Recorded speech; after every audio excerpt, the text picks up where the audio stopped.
معرضين. وإذا قيل لهم انفقوا مما رزقكم الله قال الذين كفروا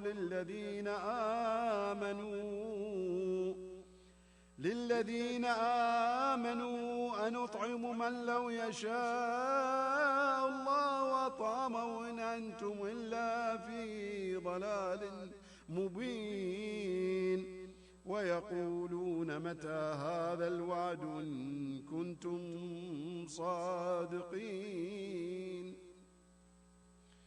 ما ينظرون إلا صيحة واحدة تأخذهم وهم يخصمون فلا يستطيعون توصية ولا إلى أهلهم يرجعون.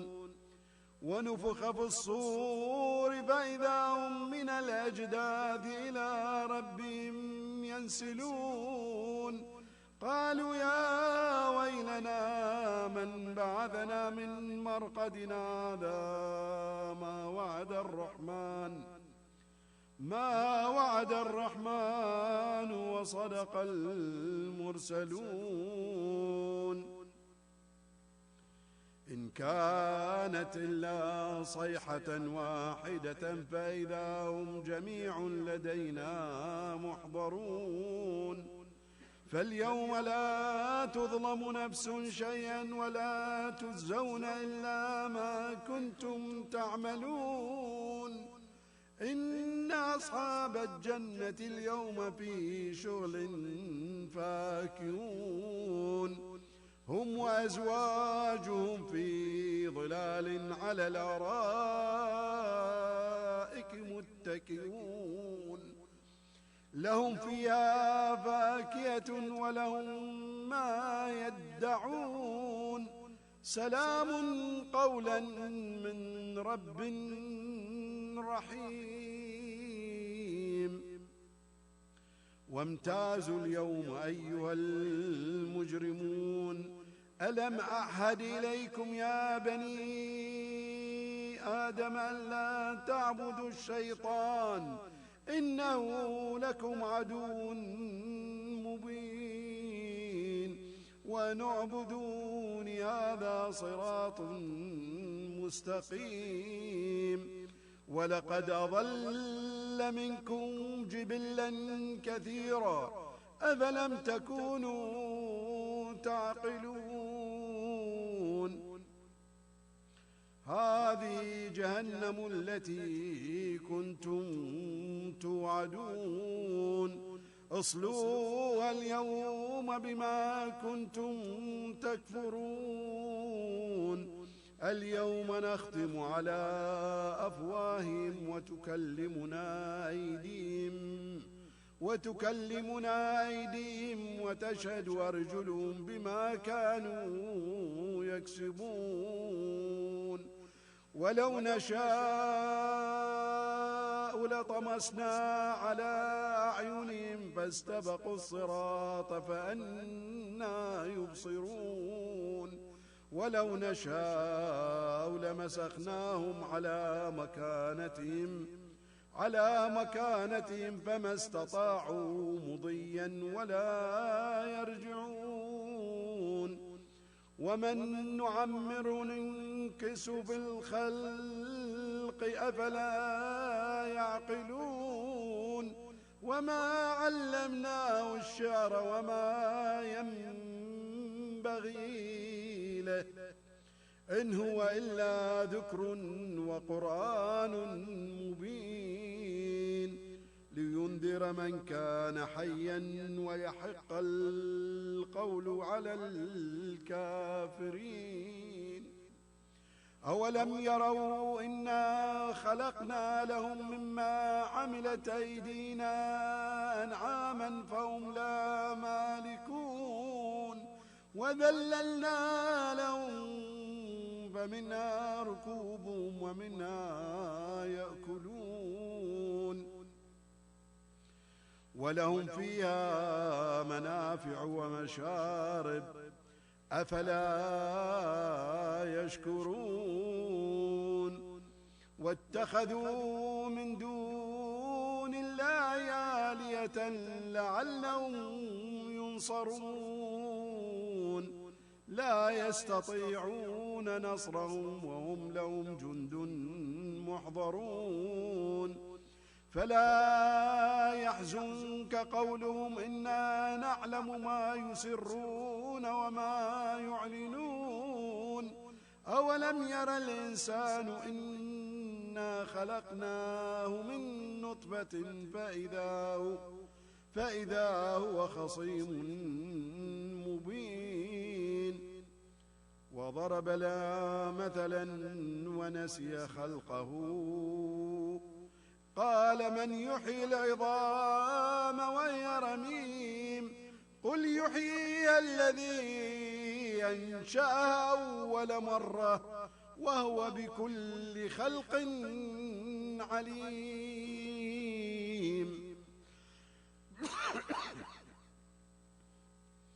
الذي جعل لكم من الشجر الأخضر نارا فإذا أنتم منه توقدون أوليس الذي خلق السماوات والأرض بقادر على أن يخلق مثلهم بلى وهو الخلاق العليم إنما أمره إذا أراد شيئا يقول له كن فيكون فسبحان الذي بيده ملكوت كل شيء وإليه ترجعون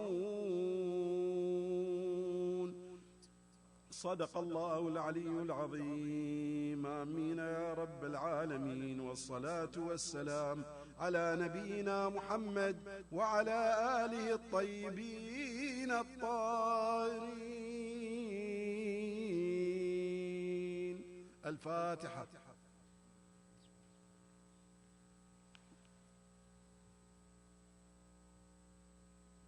محمد وعلى محمد صلوات.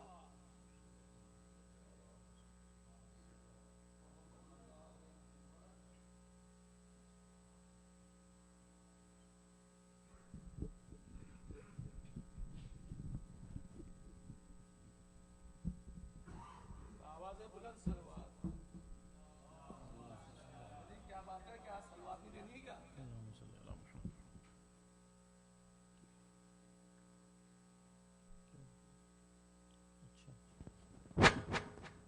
बराए खुशनुदी इमाम ज़माना बुलंदतर सलवात।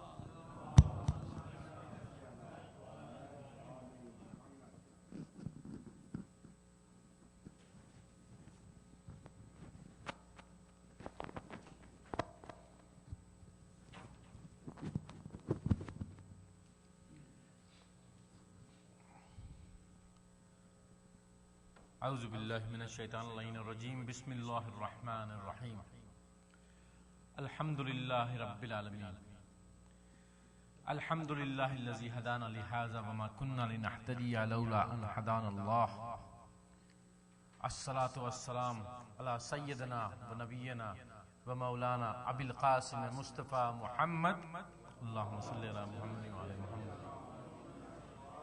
وعلى أهل بيته الطيبين الطاهرين المعصومين المظلومين رب اشرح لي صدري ويسر لي أمري واحلل عقدة من لساني يفقهوا قولي قال الله تعالى في كتابه الكريم وقول الحق بسم الله الرحمن الرحيم هو الذي أرسل رسوله بالهدى ودين الحق ليظهره على الدين كله ولو كره المشركون صدق الله العلي العظيم اللهم صل على محمد وعلى محمد. My dear brothers and sisters, Assalamu alaikum wa rahmatullahi wa barakatuh. It's the last night in the series of lectures that I've been trying to skim through on the subject and the concept of the Mahdi, the person of Imam Mahdi alayhi salam, and his portents of the reappearance and how he's going to be creating a government which is just and good for all, not just for you and me sitting here. We try to own him as he's ours. Of course he's ours, but he's for everybody. So I've been using this part of the verse from Surah Saf, where Allah subhanahu wa ta'ala says that it is He who sent His messenger with the guidance of the true religion, and so that He may make it overcome all religions, even though the polytheists may be averse to it or disagree with it or not like it. So in between I also recited the Surah Ikhlas.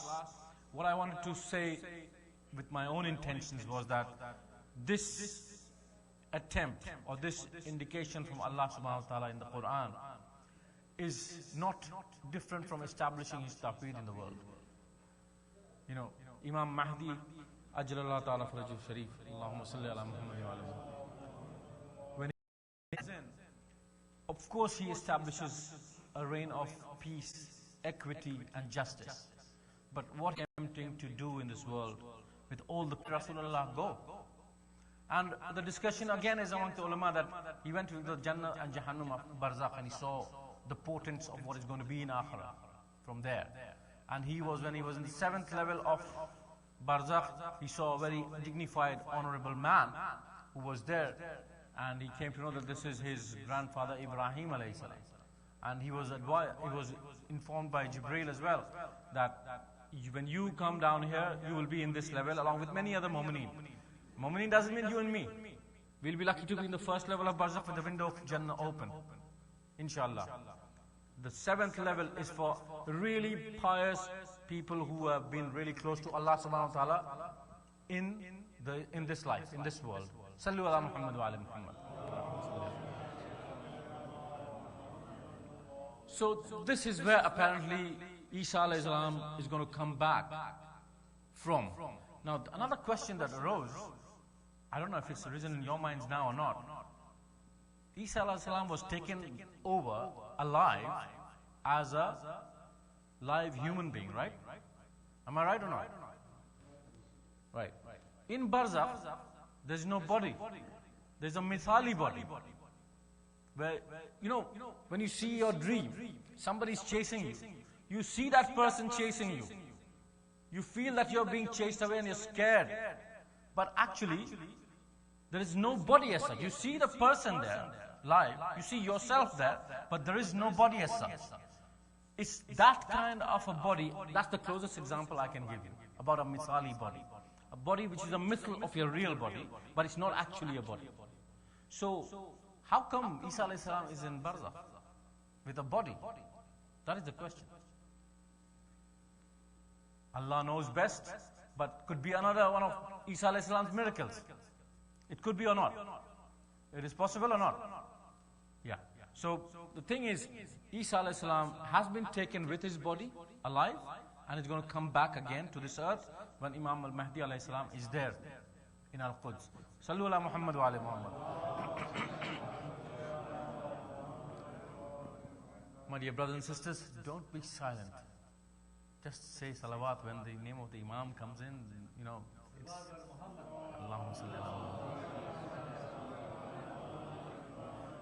I don't like to say it all the time. On the first couple of nights, I had mentioned it very emphatically that, you know, you must say salawat all the time. Why are you shy? Even if everybody else is not saying, you say it. Even one voice, loud voice, because the barakah is amazing. You know, and fortunately, alhamdulillah, we had the recitation of the Quran as well today. We have more barakah today. There's more energy now from the blessings of the recitation of the Quran. I think you should make it a habit. Before a majlis, you should recite at least 3 or 4 verses of the Quran. Yours is the only center I've seen where there's no recitation of the Quran before the speaker comes on the stage. So make it a point, 3 or 4 verses. Don't need to recite the entire surah or a short surah, whatever. Inshallah, amongst you, there are very good people here, especially the youngsters. And hopefully by the month of Ramadan this year, you will have proper reciters from amongst you, inshallah. Sallu ala Muhammad wa ala Muhammad. So you make it a habit that just before Majlis, we have just a small 2-3 minute recitation of the Quran, inshallah. So going on, so Isa alayhi salam is going to come and he kills the Dajjal. Now, the Dajjal is somebody, as I mentioned, it could be a human being, it could be a system. Every era has its own Dajjal. That's what our scholars say. We are living in the time of some very strong Dajjali systems. You and me are aware of it. We are in the middle of it. Some of us are involved in it. May Allah protect us from that and keep us away from that. So, Isa alayhi salam is going to kill a manifestation of the Dajjal in front of the entire public of Al-Quds. And that will be the end of that system. It also kill the swine. The Quran says this, I'm not making it up. He'll kill the swine. Well, is he going to kill all the swines? The Quran says that he'll kill the swine, he'll kill the Dajjal. But it is a symbolic thing that he'll kill the swine and he'll kill the Dajjal, and which will bring about the end of a system which was already existing. So then he prays behind Imam Mahdi alayhi salam.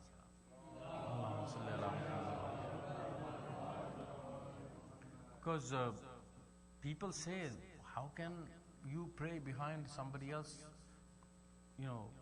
who's claiming to be the leader, but you are Jesus, the Christ. So, but Jesus says, no, he is the leader of the Ummah. He is from the Ahlul Bayt of the last messenger of Allah subhanahu wa ta'ala. And he is the leader, and I have to pray behind him. We all follow him. Now, we don't want to say who is bigger, who has higher status. Allah knows best. But we know is that Jesus is going to pray behind Imam Mahdi alayhi salam. Right? Allahumma salli ala Muhammadin wa ala Muhammad. So, this happens, and then what will happen, the good thing that will happen is the believing Jews and Christians will fall in line. They'll start following the Mahdi of that time. So that will make it a big community that Imam Mahdi alayhi salam will be leading. And the pushback from Christians and Jews will stop. Because when they follow Jesus and they see Jesus following Imam Mahdi alayhi salam, they follow the Imam. So that makes it easier for Imam Mahdi alayhi salam to establish his government there. And then Jesus alayhi salam, he passes away and he's buried by Imam Mahdi alayhi salam. Allahumma salli ala Muhammad. So this will also, to a very large extent, quell the concept of the Son of God. The whole world is going to see the burial of Jesus alayhi salam. The whole world is going to be seeing that the Imam is burying Isa alayhi salam and he is going back to his Lord that way, just like human beings go back. So this will be, but there's also a discussion on who will die first. Is it the Imam or is it Jesus? Who will die first? There's a big discussion. That's for another Ashra, inshallah. So we'll discuss all that about in another time, inshallah ta'ala. So let's talk about what happens with Imam and his attempts to establish justice in the world. Now, when there is this situation where Muslims and Christians and Jews are getting together, because the Quran says that there will be no follower of the Ahlul Kitab who will not believe in Jesus and the message of the Imam before he dies, before Jesus dies. So the real followers of the Ahlul Kitab, they will fall in line. Now, what will happen is, there's a very big portion of the world which is a secular world. They will be the most powerful. It's not the Muslims or the Jews or the Christians. That was a small thing that Imam quelled by killing the Sufyani and destroying his forces and all that. Even the battles with the Jews and the Christians are short-lived, because they are thinking, they are understanding what is happening, and with Jesus coming on, everything falls in line slowly. So it takes some time, but then there's this secular world which is not happy about what is happening. No, secular world doesn't mean the Western world. Not only the Western world. Everywhere where secularism will have a power, which is now you can see it's developing everywhere in the world. Secularism means there is no manifestation of religion in social life. If you have a religion, you keep it at home. When you come to the public, no religion. This is most actually visible in France nowadays. If you look at it now, we don't know when Imam is going to come, when Jesus is going to come. That might be a totally different scenario altogether.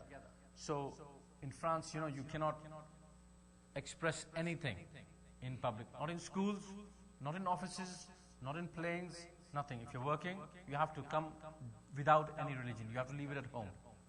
So this is a big thing that has happened over there, because it's a very strongly Christian country it was in the years gone by. So this is really visible now, and we are seeing that secularist forces are getting stronger and stronger against any faith. The reason we are feeling the heat as Muslims nowadays is because we are most vocal about our own religion. We want to follow our own religion, and we want to have, freedom of expression of our religion. So you feel the heat even more. The Christians and the Jews, they're taking a backseat. They're giving up their, whatever their norms and their values were. So they don't feel the heat that much. And they are able to bend a little bit more than Muslims are at the moment. Even Muslims nowadays in societies, you can see, they are very open to new concepts. The new values that I mentioned to you. That, these are also people, these are human beings, they can do this way, they can do that way. Why do we have to do it this way? As I mentioned yesterday, the general signs would be the changing of values that the world or humanity has held to for so long. Those values will start changing in a very big way. So we are feeling the heat because we are trying to remain steadfast. As I mentioned, it's like standing in front of a hurricane. Now, Imam is going to come and he is going to engage in a treaty with Christians and Jews along with Jesus ﷺ. And there will be a treaty. Narrations say the treaty is going to be for 2 years, and the least period they say is 9 months. 9 months to 2 years. It varies, the narrations. But the minimum period is 9 months. In that time, there will be a lot of interfaith dialogue. It will be heavy. People, Imam will engage in a lot of dialogue with other faiths. Isa alayhi salam will go to various lands to speak about the message of God, speak about Tawheed. And this will be a very big interaction between Jews, Christians, Muslims and other faiths, whoever they are at that time. Because a lot of people will be falling in line. And it'll be a very, very important time for people to accept the message of Islam. Because they see two pious leaders who are actually doing something, and doing something good, and actually are able to dethrone the materialistic leaders and value systems. So that way they will see that this is changing, and a lot of people will join into the message of Islam. And it'll be a great time for people who are religious. However, the secularist forces are not sitting by. They can see the danger coming in, or they see that this person has become such a huge leader, it's going to be the end of our system if we don't attack it now and finish it off. So that time, the power of secularist forces will be much more than it is now. That is in our narrations and in our riwayat and all the books that have been written about the reappearance of the Imam Salamullah alayhi. Allahumma salli ala Muhammad. So these powers are going to get together, and their military might is going to be about 100 times more than the Imam can muster up. If you look at it now, okay, what will happen also is that when there's going to be a war, and the powers will get together to attack from the land and sea. And will be a lot of attack. It will be the bloodiest war in the history of humankind. Imam's forces will be small. He's from Yemen and Khurasan. He's got support from there, as I mentioned in the previous lectures. Support from Yemen and Khurasan, and people fall in line a little bit in some areas. But what the Arab powers will do is they see there's no chance here. You see the might of the opposition, and you see the might of the Imam. They'll fall along with whom? The secularist forces. Because there's no chance of winning there. Even now, if you look at it, all the Arab countries combined together cannot fight the power of the might of this country, for example. They're nothing. At that time, when I say secularist forces will be very powerful, it will be from all over the world. And this small entity over here, apparently small entity, remember, apparently is a big word here. In reality, it is a huge power, which is why they are all afraid.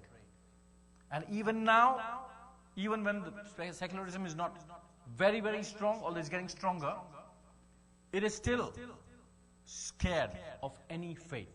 When it starts to get roots, real faith, when it starts to get roots, they are very, very scared. They want to finish it off by giving them lots of sops. They start by the good things, the distractions, like games, like getting you involved in things which are very vain. They have no value in real life. So that you don't think, and you start thinking about revolting to the system. That is the whole idea. So keep you busy in such a manner. Everybody is busy earning a living in such a manner. Trying to get a house, which is a basic necessity, is a huge challenge for the youth nowadays. So these things are there to start with, but when even this fails, they are scared, they have to attack. Even now they can attack the places which are very strongly religious, and they base themselves on religion. But at this time, they perceive the loss to be more than the gain. But when it comes to that time, they will see that there is no other option. If you don't push this away, if you don't finish this off, then it'll be a huge problem, they'll be finished.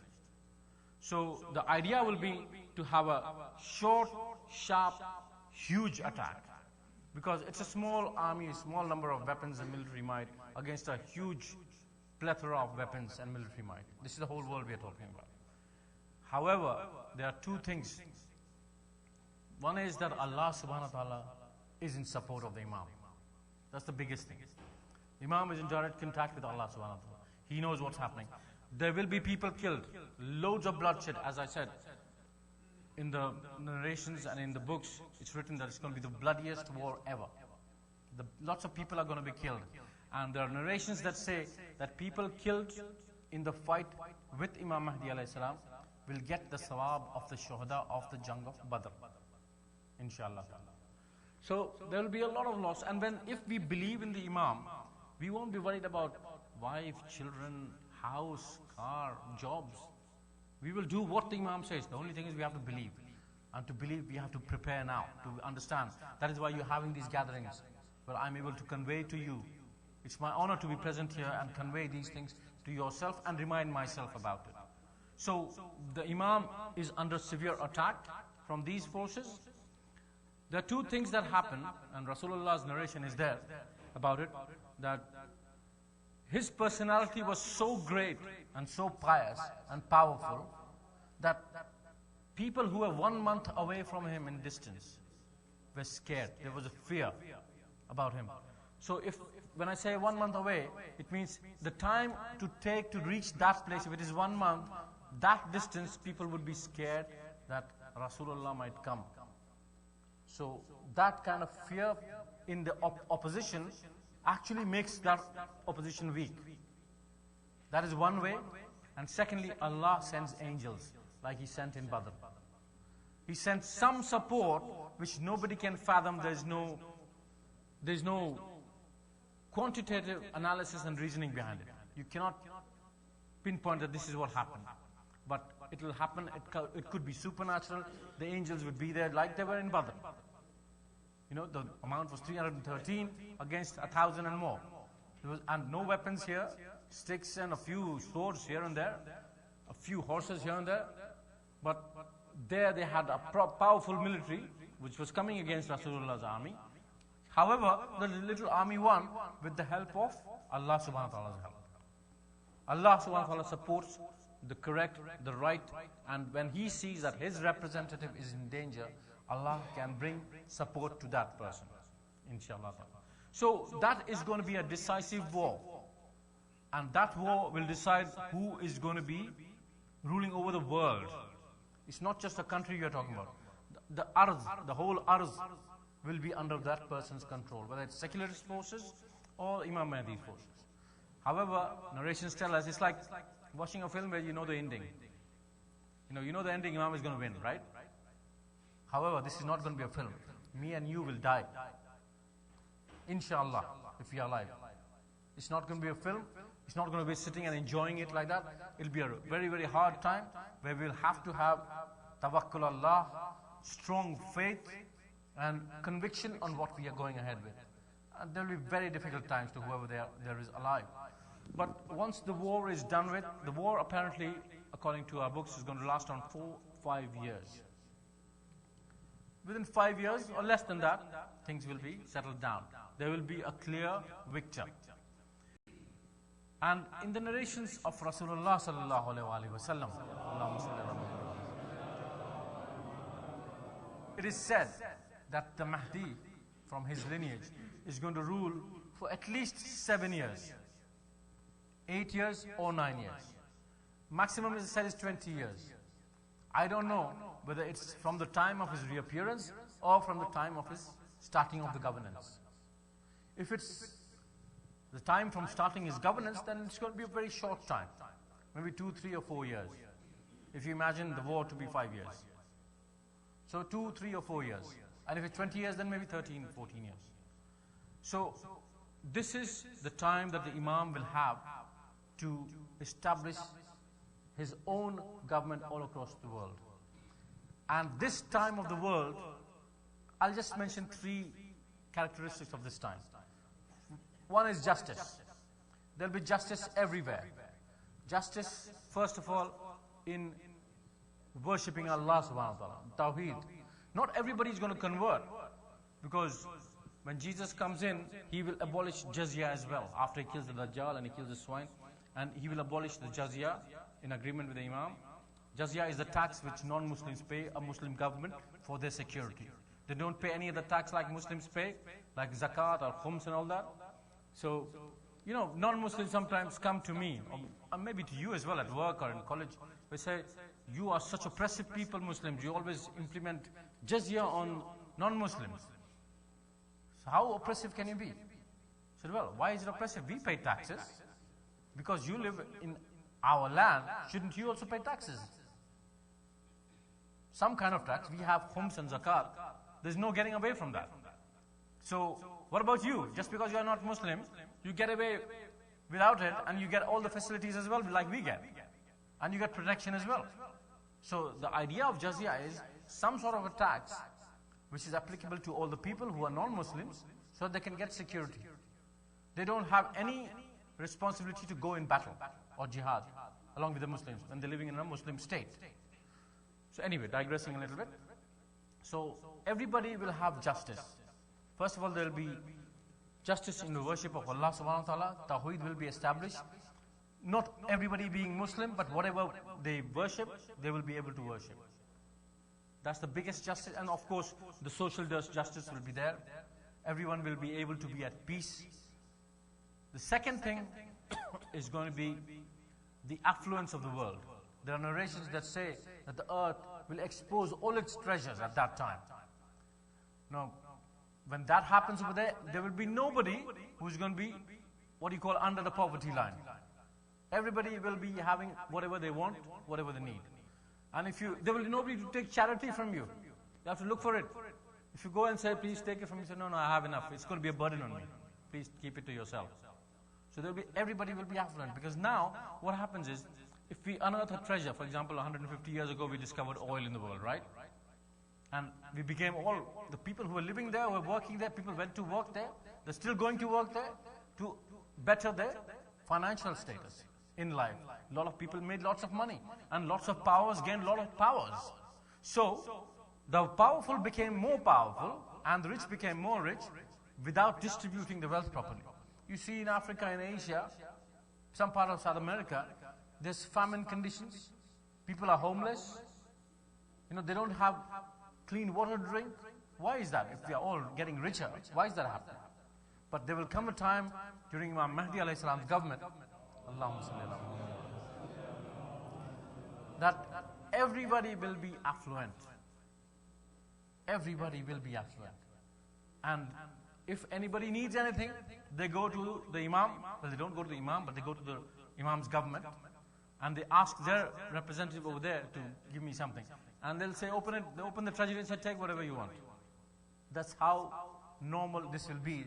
Everybody will have whatever they need. Alhamdulillah. So that is the situation of affluence. And then there will be security. There will be no fear of nuclear warheads. I cannot even imagine it in this condition now. No fear of nuclear warheads. Nobody's going to try to threaten to nuke anybody. You know, when Hurricane Dorian was coming, apparently your president said that they're going to nuke the hurricane so it will not come this way. Did you hear that in the news? Yeah. It was in the news everywhere. I'm not joking. Yeah.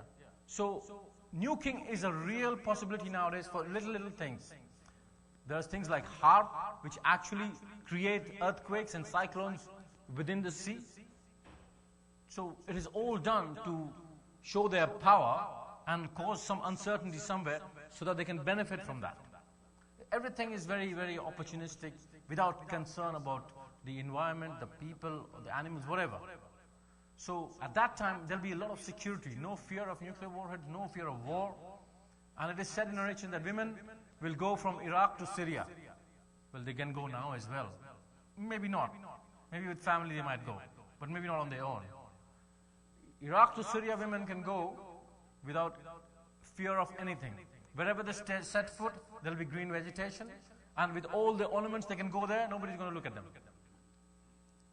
This is narrations from the time 1300 years ago, 1400 years ago, right? At that time, there was no concept of women going alone anywhere, leave alone from Iraq to Syria. You know, Syria was the east and southern part, whatever it was. The distance between Iraq and Syria was quite big. And no woman would go alone. Even now, women do go alone, of course, but there is always a fear. The parents are fearful. The husband is fearful. When you reach there, call me. You know, when your daughter goes somewhere, call me when you reach there. Come back at this time, don't stay late. Though that time there's no fear of security. Everyone is at peace. Nobody's snatching jewelry, nobody's picking your pockets, all that stuff is not happening. So this is going to be the time of real affluence, peace, security and justice. How long it will last, like I mentioned in the narrations, you know, could be up to 20 years, maybe even after the Imam goes from this world, it'll still be there. I don't have time, my dear brothers and sisters, otherwise I would have needed a couple of more lectures to come to the end of also the world, how it's going to end and all that. But I'm really grateful to you for giving me this opportunity to just shed some more light on what you already know, to set us a reminder about how we should prepare for the Imam of our time. This is all about trying to create an attachment with our Imam. He is living, he is lonely. If one of us were to live 1200 years, we'll be very lonely. Especially when the people who are around us keep passing away. We don't have the same friends anymore. You know, people who are 90, 100 years old, in the Western countries especially, they say, you know, everybody's gone from this world now. I'm lonely. You know, I don't have much to do. And they have a very sort of, we have to be compassionate towards that situation because it is a very hard time to be lonely. The wives have passed, somebody's husband has passed, they lived 60 years, 50 years with them, and now they are alone. You know, children are busy in their own lives, and they have grandchildren who visit sometimes once or twice a year. It's a very sad situation sometimes. Our Imam is very lonely. You know, he has been alive for around 1250 years. He's still waiting for us to prepare and be ready for his arrival, reappearance, inshallah ta'ala. May he come soon. And I'm very grateful for being able to convey these messages to you. I hope and I pray to Allah subhanahu wa ta'ala that I have gained from it and you have also gained from it. You know, something which you already know, many of you know more than me, but something just to remind and recollect. And it is important we develop an attachment towards our Imam. And I'm very grateful to having been able to speak to the children outside when we get the opportunity after my Majalis here. We sit with them and for 1 hour they ask such intelligent questions. My only plea to the elders in the community here, we run a beautiful center. It's a very loving place, I can see. My only plea to you is that to let the youngsters practice their ideas. Sometimes these youngsters have very good ideas and they have the urge and the enthusiasm to do things, but they sometimes get pushed back from the older generation because, you know, it might not conform to their way of doing things sometimes. There has to be a middle ground somewhere where youngsters are able to convey and feel that this is their place as well. They don't have to be 60, 70 years old to be able to do something. You know, they should be, if they are 18, 20, 25, 10 for that matter, if they have an idea, let them come and implement it. Let them do their stuff. Don't discourage them, don't stop them. But of course, youngsters have to behave properly. They have to be respectful all the time of their elders, because this community would not be there had it not been for the who I am calling elders now. They were also young. They established this in their time. They had a lot of hard work to do. So this is all of our centers. You come here, engage with each other, and encourage each other with a lot of love and respect. Sallu ala Muhammad wa ali Muhammad.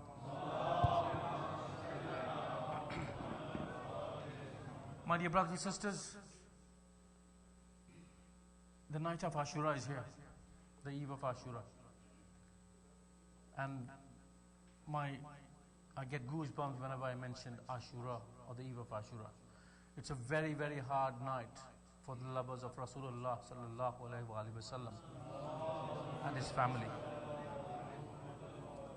It's a very, very difficult night. We actually feel, at least we should feel, what went through in Karbala on that night. Such a difficult time for such pious people of society. This is the representative of Allah, who is there in front of people in suffering, and people know that he is the representative of Allah subhanahu wa ta'ala. It's not that he's in ghaiba like we are in this situation now. We will struggle to recognize who is the Imam if he turns up now. Some of us will struggle, some of us might not struggle depending on piety. But at that time, they knew. Many of them had actually seen Rasulullah sallallahu alaihi wasallam. And they knew the grandson was so loved by Rasulullah, Imam Hussein. And then he is at an age now. He's not a young man. He's in his 50s, late 50s now. He's getting into his older age. And he's struggling. And they are making him suffer. And they're making his family suffer. If there was any doubt on who gained victory on that day of Ashura, it was signified by his Imam Hussein's little son, Ali al-Asghar. Salamullah alayhi. Ali al-Asghar was not an active fighter. He was not meant to be. He was 6 months old. You know, there was commotion because of the thirst in the tents of Imam Hussein alayhi salam. And Kulthum, Lady Kulthum came with the baby and said to her brother, my Mawla, can you not just ask them to give some water to this baby at least, please? No, look at him now. He's opening his mouth and closing it. He's so thirsty.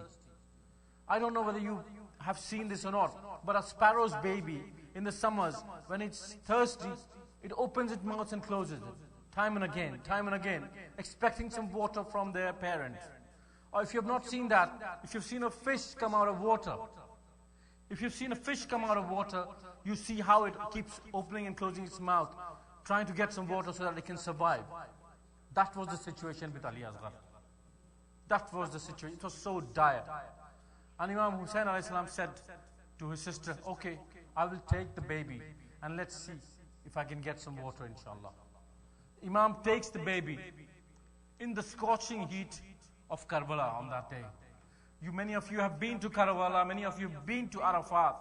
You know the heat, what kind of heat there is in the time of the day. And Imam Hussein takes his baby and speaks to the army of Umar Saad.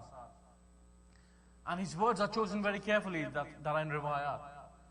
Imam says, if you cannot have mercy on me,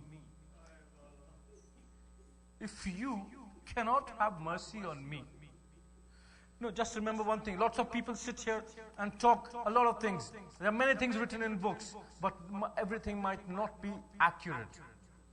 Remember that Imam Hussein alayhi salam never compromised on his dignity, even in that difficult time when he went to ask for water for his baby.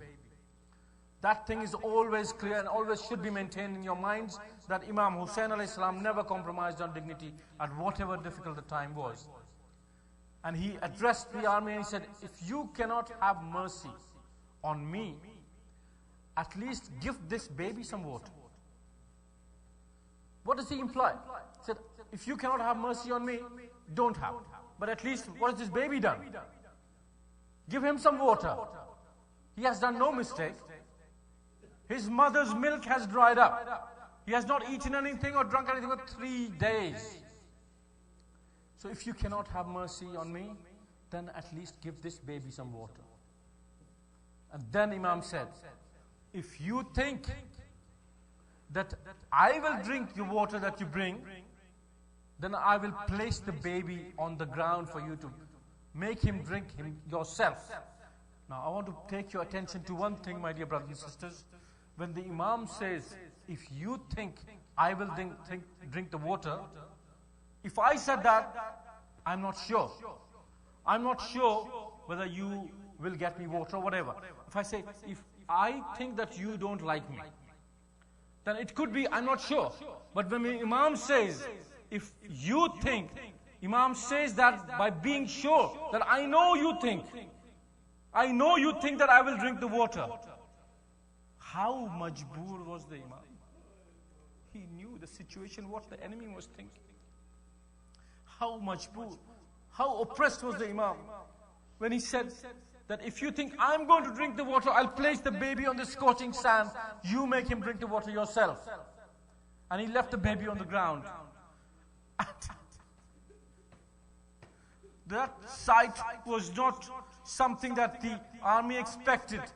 Many of them soldiers turned around and started crying there themselves. They couldn't bear the sight. After a few minutes, Imam took the baby back, saying that, you are not free people. If you were free, you could at least feed this baby some water. Imam took the baby up in his arms and he addressed the baby, Ali Asghar. And he said, you are the son of the representative of Allah subhanahu wa ta'ala. Show them what is going on. And the baby took out his tongue, tried to pass the tongue around his lips.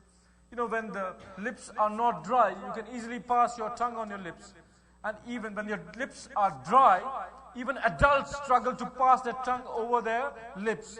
Can you imagine? On the dry heat, the 6-month-old baby put out his tongue to show that he's thirsty. And the enemy was crying. Umar Saad shouted, Hurmala, make Hussein be quiet. That was the cry for war. And Hurmala took a 3-pronged arrow, which is used to kill wild beasts. And we sit here and we say that the 3-pronged arrow struck the baby and the hole was created in his neck. I want to ask you, my dear brothers and sisters, a 6-month-old baby's neck, how wide is it?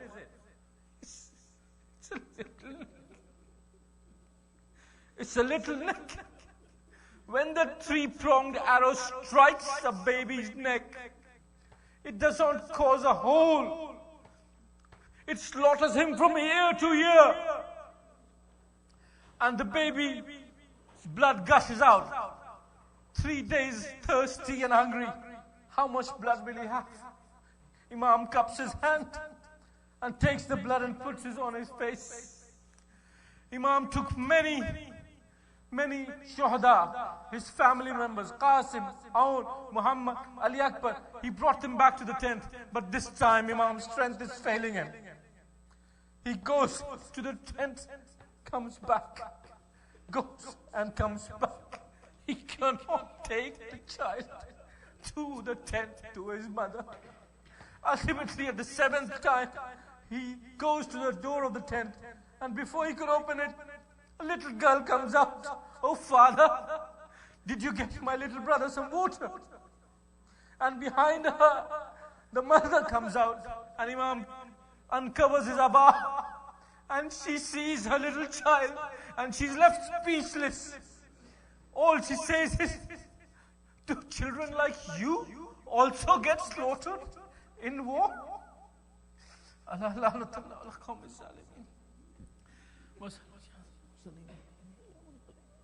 انا للہ و انا الیہ راجعون رضا بقضاء و تسلیما بامر استغفر اللہ.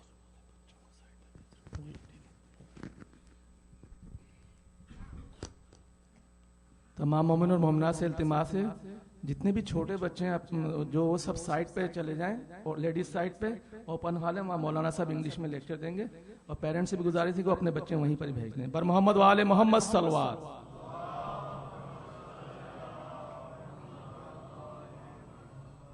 سب سے بڑھ کر آپ لوگوں سے گزارش ہے بالکل آگے آ جائیے, باہر لوگ مزید آ رہے ہیں اور بڑھتا جا رہا ہے ماشاءاللہ سے. تو باواز بلند صلوات, جتنا آگے آ سکتے ہیں آ جائیں آپ لوگ, جتنا آگے آ سکتے ہیں آ جائیں پلیز, جتنا بھی آگے آ سکتے ہیں کیونکہ باہر ابھی بہت لوگ آ رہے ہیں. برائے خوشنودی امام زمانہ بلند تر صلوات.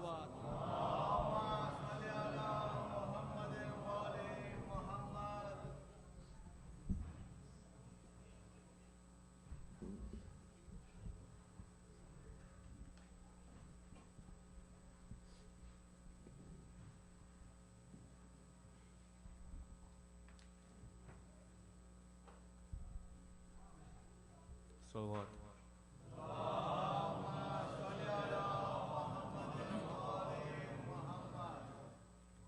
او میرے لال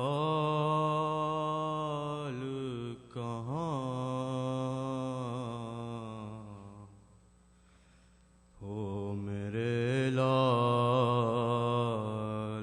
کہاں, او میرے لال کہاں, او میرے لال کہاں.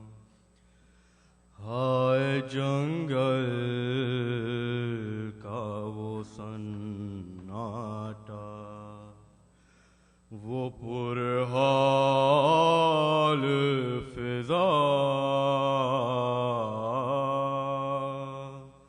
اور ایسے میں کسی دکھ بھرے دل کی وہ صدا,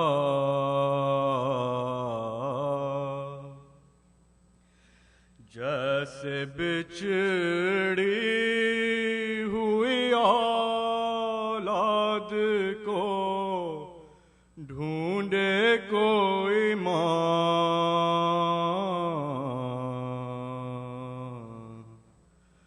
ہو میرے لال کہاں, ہو میرے لال کہاں.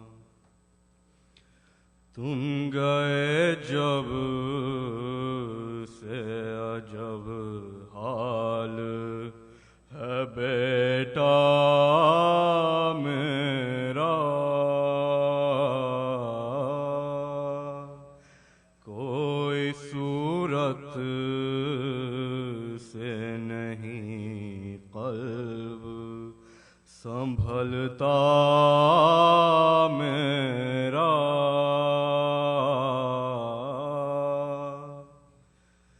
گود اجڑی ہے نظر آتا ہے جھولا ویران,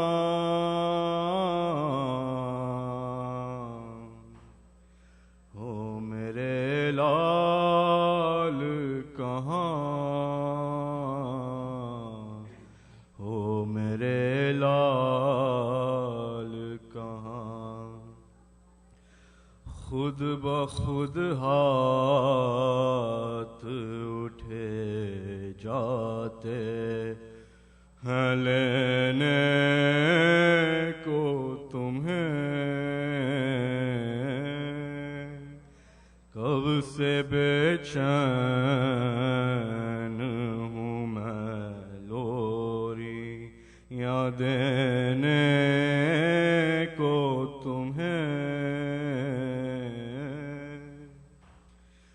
ہو گئی رات بسا گو گود میں آؤ میری جان،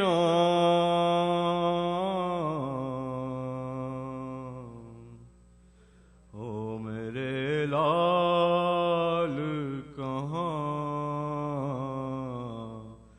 او میرے لال کہاں، زخم گردن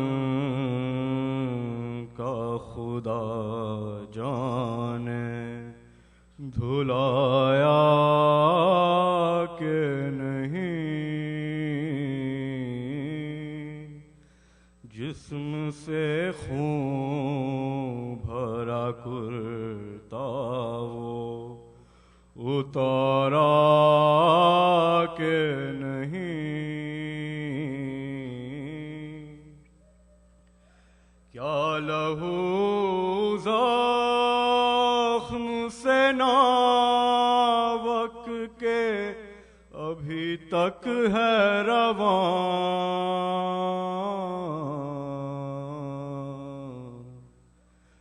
ہو میرے لال کہاں، ہو میرے لال کہاں. صلوات.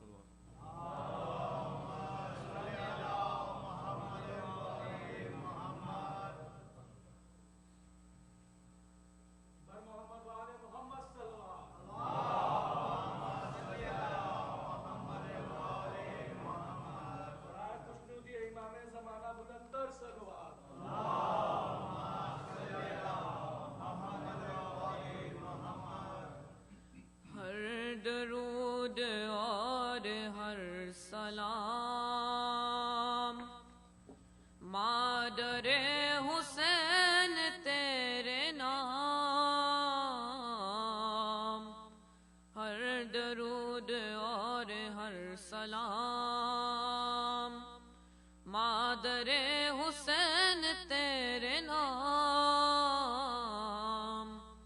ہر درود اور ہر سلام زوجۂ علی سر بلند فاطمہ عظیم ارجمن، جس کے آستان پاک کے قدس آن عرش ہے غلام، ہر درود اور ہر سلام مادر حسین تیرے نام، ہر درود اور ہر سلام. ہے وہ فاطمہ آرزوئے قلب مصطفیٰ، جس کے لاڈلے حسن حسین، جس کی بیٹیاں فلک مقام، ہر درود اور ہر سلام مادر حسین تیرے نام، ہر درود اور ہر سلام. کٹ رہا تھا فرت شاہدی، چل رہا تھا خنجر لئی، جس کے لوٹ لے حسن حسین، جس کی بیٹیاں فلک مقام، ہر درود اور ہر سلام مادر حسین تیرے نام، ہر درود اور ہر سلام. کٹ رہا تھا فرت شاہدی، چل رہا تھا خنجر لئی، جس کی بیٹیاں فلک مقام، ہر درود اور ہر سلام